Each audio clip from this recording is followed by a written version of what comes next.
If you're looking for a fast way to create and use web forms in GetResponse, this video is for you. I'm going to walk you through the process step by step, and by the end, you'll know how to create effective web forms that help grow your list and boost conversions. Let's dive into how to use web forms in GetResponse and what you should know before jumping in. First thing you'll need to do is log into your GetResponse account. Once you're in, head over to the Forms and AMP Surveys section in the dashboard.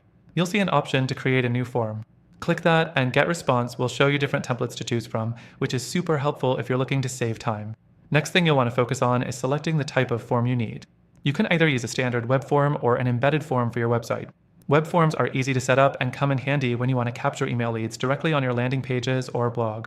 The third thing you need to do is customize the form. You'll be able to edit the fields, adding things like name, email, or even custom fields like interests. But here's a pro tip: keep your form simple. The fewer fields, the higher your conversion rate. Trust me, no one likes long, complicated forms.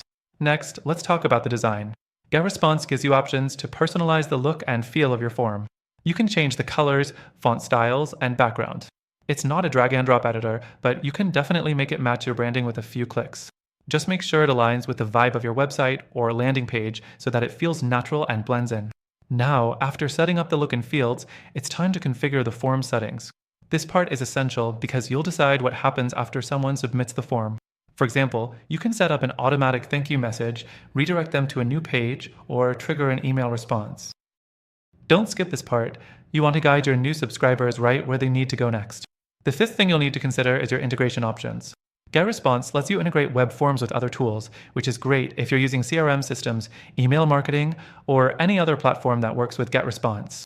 But if you don't want to deal with integrations or don't have a tech team, it's pretty straightforward to work within GetResponse's built-in options.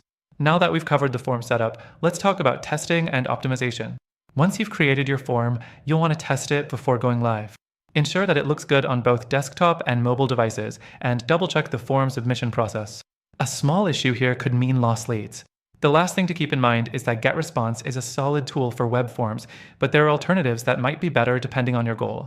If you're focused on ease of use, more flexibility, or integrations with other platforms, you might want to check out options like MailChimp, ActiveCampaign, or ConvertKit, especially if you're targeting specific customer segments or need more advanced features. Before you go, I've got an exclusive offer for you.